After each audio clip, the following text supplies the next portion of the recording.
friend, welcome back to the channel. Today I have a wax only trash talk to share with you. I actually have some candles, non-Bath & Body Works candles that I have burned, along with a number of wax melts. So let's go ahead and dive in. So because it's so rare that I have candles these days, I think we can go ahead and start there. The first one that I have is from DW Home. It's been a really long time since I have purchased a DW Home candle. I am finding that they are not as readily available for the Squatter 3-wick candles, which is my preferred candle.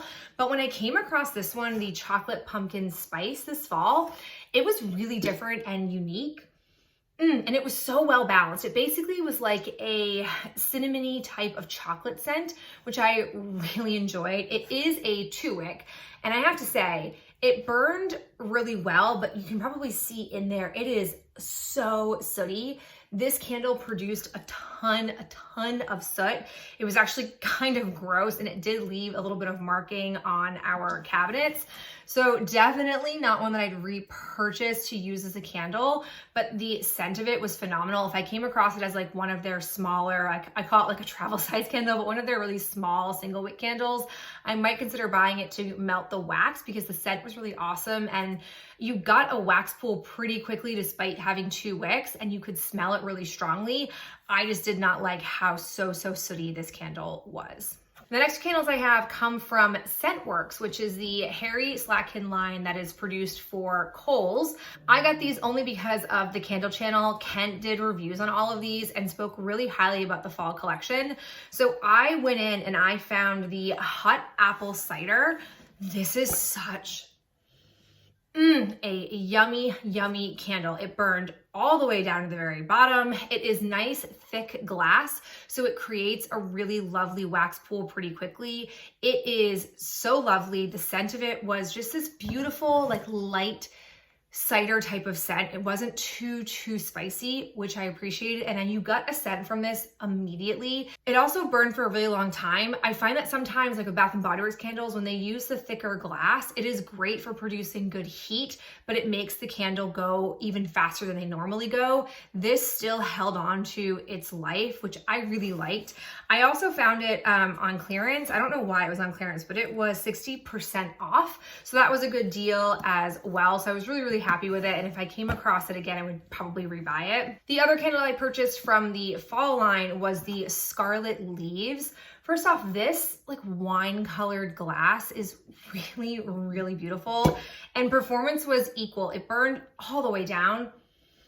The scent of this was basically like a leaves. It basically smelled like Bath & Body Works leaves, which I really love that scent. So I was happy to snag it. And I basically, after using the apple cider one, went right for this one.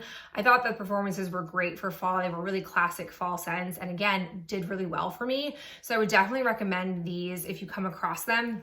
Though I will say, if you don't follow Kent's videos, even though you really should, he gave a lot of updates about the winter collection, and the winter collection he did not give good reviews of, so I have passed on it, but the fall stuff was really nice. We're gonna go ahead and move into clamshells next, and I've got 2 that come to us from Walmart. The first is the Better Homes and Gardens Holiday Edition Evergreen Apple Wreath. So I'm pretty sure it was last year, they had a whole line of balsam fir mixed with fruits, and I went ham for them. I don't know what happened this year, but every time I've gone to Walmart, which hasn't been a ton, I've checked for any kind of special, seasonal, limited edition winter wax, and I've not come across any. Don't know what that's all about. But this, as you can see, did not get fully melted for me. I don't know what the deal is. It smells fine on cold, but when it's warmed up, it smells like cough syrup, which doesn't even make sense because cherry is not one of the notes in here, but it just smelled off-putting and not pleasant at all. It does not match what it smells like on cold, and I just don't care for it. And I'm not gonna force myself to melt wax that I just don't like the scent of. So this is out of here. The other one I have is from Sensationals, and it's the pumpkin cider. The packaging on this is gorgeous. I love the picture of it. This essentially was like a light spice pumpkin scent, which I enjoyed. I wouldn't necessarily call it a cider per se. It was just lighter. It wasn't super spicy, which I really liked. So one hit and one miss from the Walmart wax. Then I've got two from Super Tarts, two great ones. I have Luke, which is buttermilk pancakes, donuts, maple, and bacon. This one. If you do not love ooey gooey bakery scents, you can't have this one in your life. This was fabulous. Performance of this was exceptional. I think that Super Tarts does have really great performing wax melts that are room filling. They have great longevity and it's pretty instantaneous. Like my wax melter can be off and I'll turn it on and probably within 10 minutes I've got scent coming off of it. So love this scent, would definitely recommend. It comes from the Gilmore Girls collection. And then I've got the Harley Quinn. This is my second one of these. This is pink sugar and blackberry jam and vanilla sugar waffle cone. Not typically the type of season I'd be melting this, but I'm trying to still work through a lot of my older wax, even if it's not seasonally appropriate. This stuff is great. Like I said, it's my second go around with this and I would happily repurchase this one. Finishing off my plastic contained wax, I've got two scent shots. Both come from Fat Wax. They are both from my Fruit Loops sampler that I had. I had Fruit Loops tea and cakes, and then Fruit Loops Captain Crunch berries and sugar milk. Same story with these as it's been for all of them. They just smell like Fruit Loops on cold. There is nothing that differentiates the extra notes in there. I think it's just because Fruit Loops is such an overpowering dominant oil that it dominates any other things that are mixed along with it. So I just have slowly like done one of these and then done a bunch of other things, then brought one back. And I think I got a couple more, but definitely not a big Fruit Loops person, so wouldn't buy this again. All right, now we're moving into bagged wax. We're gonna start with some misses. I have the She Loves Cake Dobby from the Harry Potter box. This was homemade banana bread and cornbread muffins. This scent had so much potential, and I get okay scent when I smell it on coal, but warmed up, 0 scent. It's so sad. I do not blame the actual wax. It's from 2018, so it's really old at this point.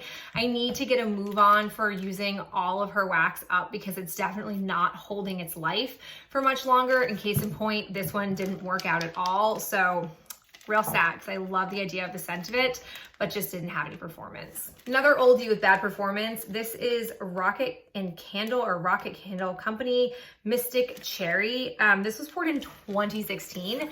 This is from a destash, so I don't even know how long I've had it for. This had no scent either, so I thought I would just go ahead and pitch it. I have two from Rainbow Melts, another one of my favorite vendors. These are from 2018 and 2019 collections. I have cranberry, cobbler, and eggnog. It was okay, not my favorite scent, but did the job. And then I have Angel Tree, which was balsam and cedar and soft cashmere. Balsam fir scent, you just can't go wrong. Loved this one. And then wrapping this all up, I have two from Broadway Wax, a new to me, but becoming quickly obsessed with brand. This is Don't Let Me Go, which was Japanese cherry blossom, warm vanilla sugar, and Rio rumbleberry. Oh, this scent was heavenly. So heavenly. I had it in my bedroom. I loved it as a bedroom scent. I am so sad that this is gone. Her wax melts really quickly. You get straight scent off of it. It lasts for hours. Like it took me nearly a full week in my bedroom to use this up, which was quite a few bricks. So sad that it's gone, but it was a really good one. And the other one that I have is Rewrite the Stars, which is pineapple whip, pink lemonade, raspberry sugar, and Sour Patch Kids. Again, not typically one I would use this time of year, but just wanted to finish it off. Also a really yummy one. I've yet to come across wax from her that I don't like the performance of or don't like the scent of. I really wanted to get her advent calendar this year and I came this close to doing it. I resisted for a while and then she happened to be like, I have a few extras on my website, and I was like, that's it, I'm going in, I want it. And in the end, it ended up getting sold out before I could get my hands on it, probably for the best. But I definitely think that once I work through a bit more of my wax, I'll probably resubscribe to her subscription box in the fall or winter, because I think I would really love the scents that she produces at that time, more so than the summer, which is the first round of wax I tried from her. But this was a great one. Definitely recommend Broadway Wax if you have not heard of her wax or tried it before. It is impeccable. All right, my friends, so there you have it. Shockingly, don't have a lot of balsam fir scents. I've got a lot in play right now, so I'm sure you're gonna see a ton of that in my next roundup, but I'm still trying to balance seasonal favorites with some older non-seasonal favorites, so that way I can be able to work through some of the wax that I just know doesn't have another season left in it for me to wait around and use it up. But I so appreciate you being here and spending some of your day with me, and I'll talk to you in the next video real soon. Bye.